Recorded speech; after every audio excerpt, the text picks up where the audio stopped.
राधे राधे दोस्तों, मैं इलेक्ट्रोमोपैथ doctor RB. Goswami दोनों ग्रुपों के सम्मानित चिकित्सक बंधुओं का और यूट्यूब पर हमारे सभी फॉलोअर्स का बहुत बहुत हार्दिक अभिनंदन करता हूं। साथियों, जैसा कि आप जानते हैं कि पिछले कुछ वीडियो से हम ग्रीष्मकालीन रोगों पर वीडियो लेक्चर के माध्यम से चर्चा कर रहे हैं। आज एक और हम जो है ग्रीष्मकालीन रोग लेते हैं, जिसका नाम है साथियों हीट रेस, जिसको हम हिंदी में घमौरिया भी बोल देते हैं। ये रोग जो है गर्मियों में होने वाला जो है रोग है। ये सभी छोटे बच्चे को या बड़ों को सबको जो है ये परेशान कर देता है। इस रोग में साथियों क्या है कि त्वचा के अंदर कांटे चुभने जैसा जो है एहसास होता है और खूब इसके अंदर जो है बहुत ज़्यादा जो है खुजली इसके अंदर होती है। वैसे तो ये रोग ज़्यादा खतरनाक तो नहीं होता है, लेकिन रोगी को परेशान बहुत कर देता है। इसके मारे जो है रोगी रात को सो नहीं पाता। पूरी त्वचा के अंदर जो है जैसे कोई कांटे चुभा रहा हो, तो इस तरह का जो है उसको एहसास होता है। घमौरियों में जो है साथियों शरीर पर जो है लाल लाल चकत्ते हो जाते हैं और जहाँ पर जो है शरीर जो है वस्त्र से ढका रहता है ज़्यादातर, जैसे पीठ है, गर्दन है, छाती है, जंघा है। ये स्थान जो है साथियों कपड़ों से ढके रहते हैं। इन स्थानों पर जो है पसीना ज़्यादा आता है और जिसके कारण वहाँ पर ये घमौरियाँ बहुत ज़्यादा हो जाती हैं। वैसे तो ये रोग जो है अपने आप ठीक हो जाता है, सब तो ठीक हो जाता है, लेकिन कई बार जो है गंभीर स्थिति भी इसकी हो जाती है। तब उस अवस्था में ट्रीटमेंट करना जो है बहुत आवश्यक हो जाता है। साथियों, इसके अगर हम कारणों पे बात करें, किस कारण से जो है ये जो है बीमारी होती है, तो साथियों रूट काज को जानना बहुत ज़रूरी है, कारण को जानना बहुत ज़रूरी है।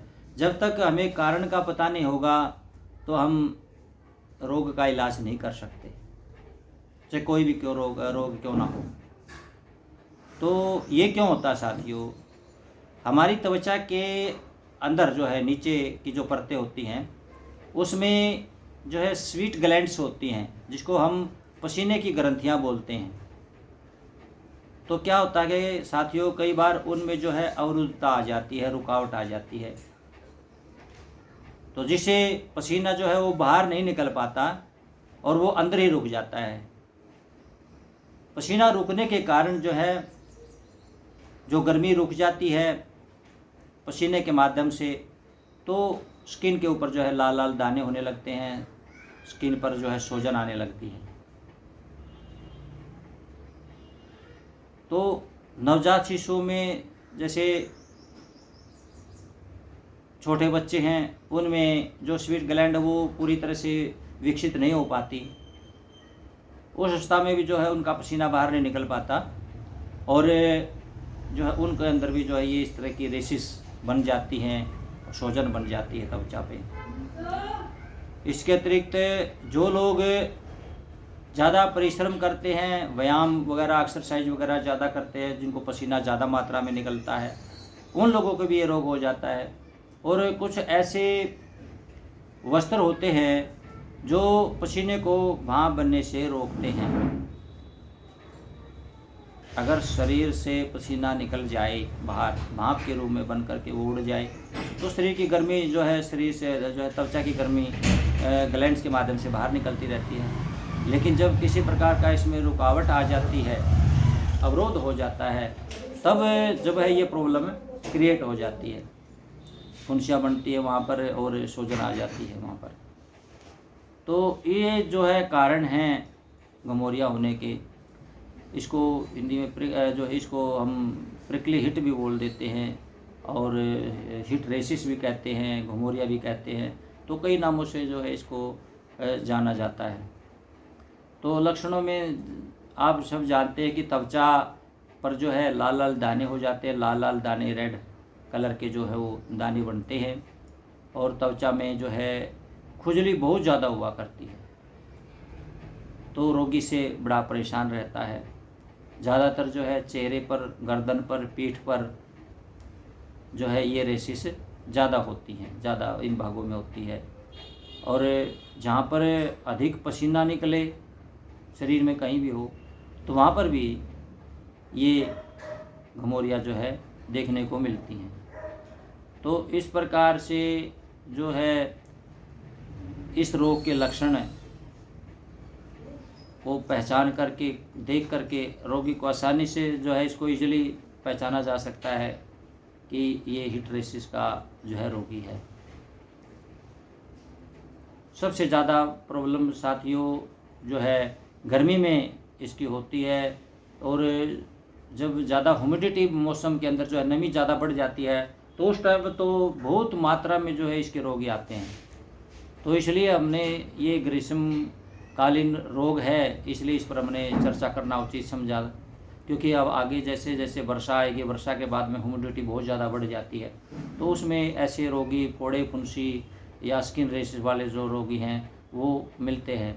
तो साथियों चाहे वो मल्टीपल बॉयल हो, फोड़े फुंसियाँ हो, या फिर ये हिट रेसिस वगैरह हो, तो उन सब में जो है ये सेम ट्रीटमेंट उसके अंदर दिया जाएगा।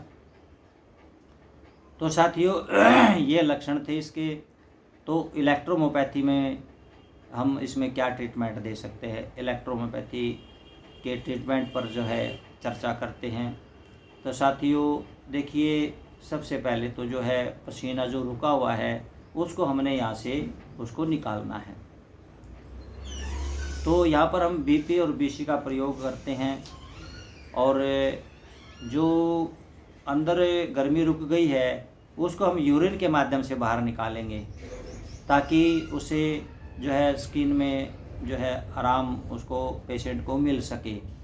उसको जैसे कांटे चुभते हैं या उसको खुजली वगैरह होती है, तो अगर हम यूरिन के माध्यम से गर्मी को बाहर निकाल देते हैं तो उससे काफ़ी रिलीफ पेशेंट को मिलता है। तो यहाँ पर हमने H2 का प्रयोग किया है साथ में, और YE जो है एंटी एलर्जिक है, और जो है ये भी जो खुजली वगैरह को या घुमोरिया की जो इचिंग उसके अंदर होती है या कांटे से जैसे चुभते हैं उसको शांत करती है, उसमें आराम मिलता है YE का प्रयोग करने से। तो पहला हमारा जो कंपोजिशन हुआ है BC, BP और H2 और YE। यहाँ पर हमने BP की 10 ड्रॉप, BC की 10 ड्रॉप और H2 और YE की जो है 20 ड्रॉप हमने जो है 30 ml के अंदर इसको लिया है। रोगी को 10-10 बूंद उसके एज के अनुसार उसको दे, बॉडी वेट के अनुसार उसको दे।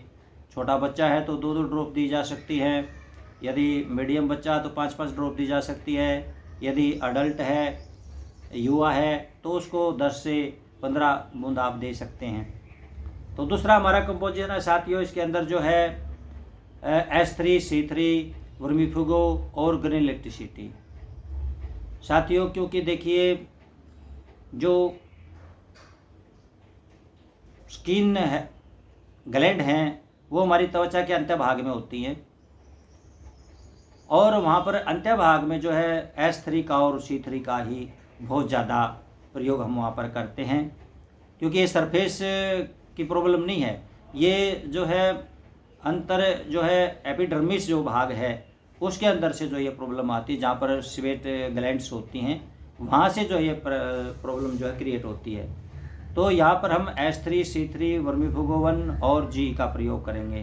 तो H3 को हम बिल्कुल लाइट में लेंगे, क्योंकि ये स्किन ऑर्गन के फंक्शन की मेडिसिन है, और जब खुजली ज़्यादा बढ़ती है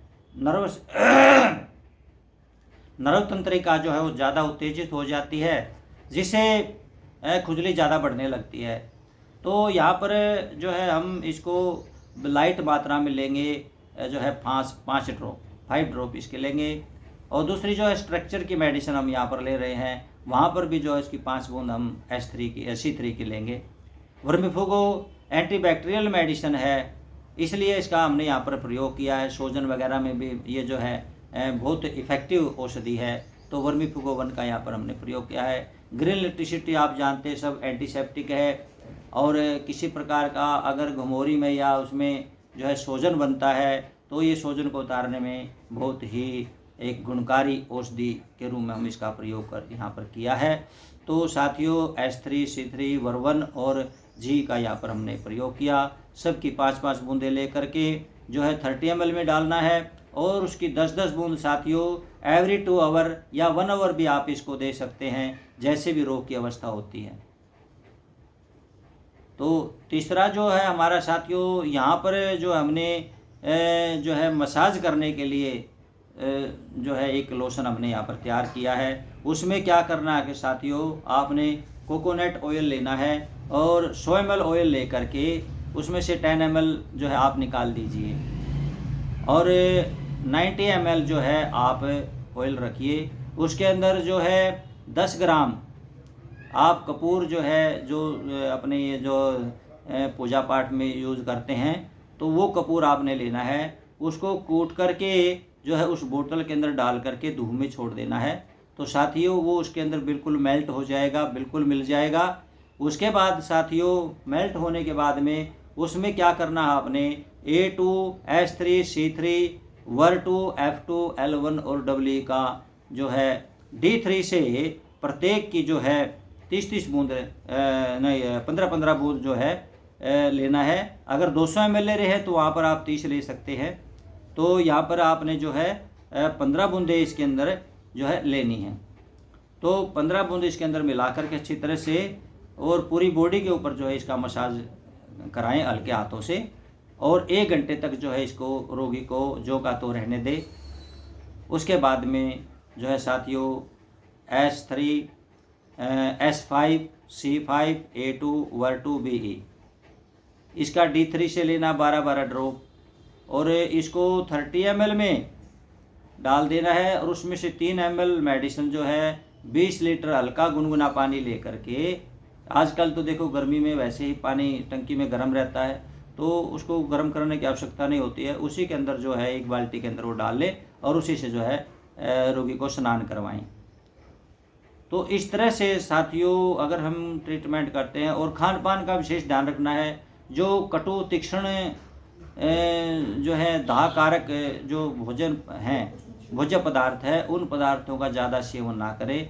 जैसे गरम मिर्च मसाले वगैरह है, तली हुई चीज़ें वगैरह है ना लें, और जो है कच्चे सलाद के रूप में, फ्रूट्स के रूप में, जूस, नींबू पानी के रूप में ज़्यादा से ज़्यादा जो है शीतोपचार करना चाहिए इसका, कि ठंडी वस्तुएं ज़्यादा इसका जो है प्रयोग करें गर्मी में, ताकि जो शरीर की गर्मी कुछ कम हो सके, और ज़्यादा धूप में या ज़्यादा गर्मी में निकलने से बचें।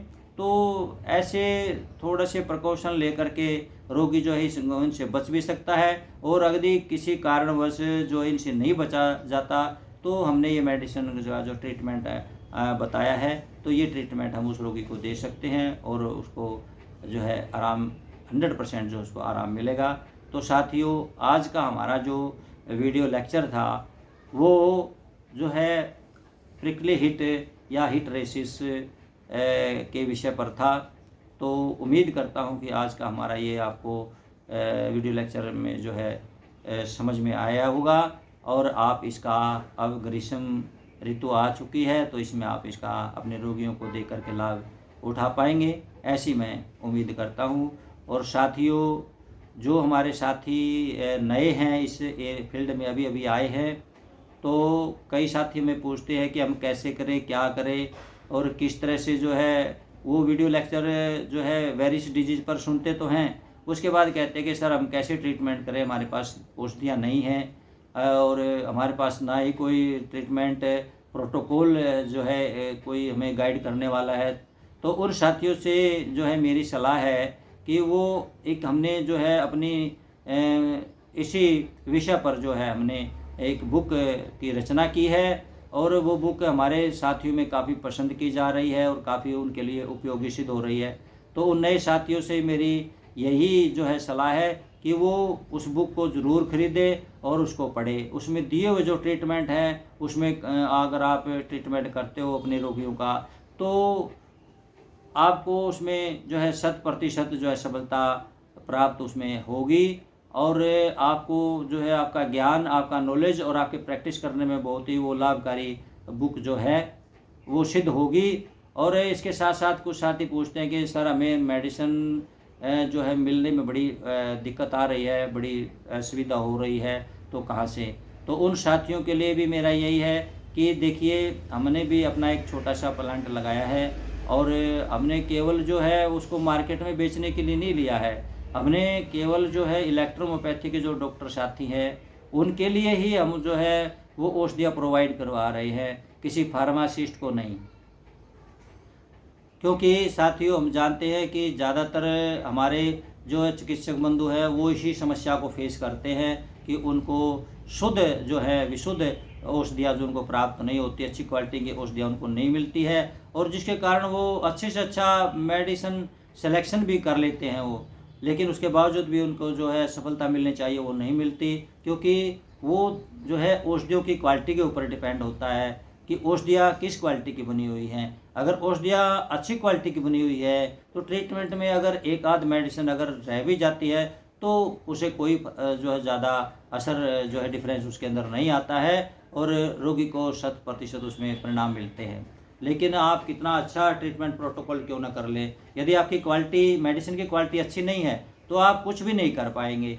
तो इसी प्रकार से हमारे बहुत से साथी जो ग्रुप में हैं, जो ज़्यादातर तो तकरीबन जो है हमारी फार्मेसी की ही मेडिसिन उनके पास में जा रही है और वो बहुत अच्छे जो है इसके हमें फीडबैक भी मिल रहे हैं।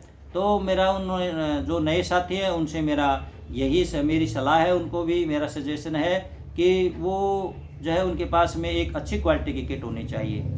ज़रूरी नहीं कि आपको हमसे ही खरीदना हो, आप कोई आपको अच्छी क्वालिटी का कोई फार्मेसी नज़र आती है तो वहाँ से भी आप ले सकते हैं, अन्यथा आप हमसे भी जो है वो ले सकते हैं। और जो अभी नए अभी जिन्होंने पदार्पण किया है, अभी नए आए हैं, तो उन साथियों को मैं सलाह दूंगा कि वो तो शुरुआत में जो है पेटेंट से अपना कार्य जो है चिकित्सा कार्य शुरू करें, ताकि उनको धीरे धीरे फिर कॉन्फिडेंस हो जाए और फिर जैसे जैसे डायल्यूशनों का उनको ज्ञान होता जाए तो उसके बाद वो डायल्यूशन से करें। स्टार्ट में जो है आप जो है पेटेंट से आप सहायता ले सकते हैं। तो पेटेंट हमारे पास में अभी जो है हमने 25 प्रकार के पेटेंट हमने निकाले हैं और ये पेटेंट सारे हमारे जो है 450 साथी हैं, उन्हीं के जो है फीडबैक दिए हुए जो है ट्रीटमेंट प्रोटोकॉल हैं उन्हीं को हमने जो है पेटेंट में कन्वर्ट किया है। कुछ उसके अंदर अपने जो इंडियन प्लांट्स हैं उनको मिला करके, तो उसे बहुत अच्छे जो है उसके भी रिसोर्स हमें मिल रहे हैं। तो साथियों, उम्मीद करता हूँ कि आज का हमारा ये वीडियो लेक्चर आपको ज़रूर पसंद आएगा। इसी के साथ साथियों, राधे राधे।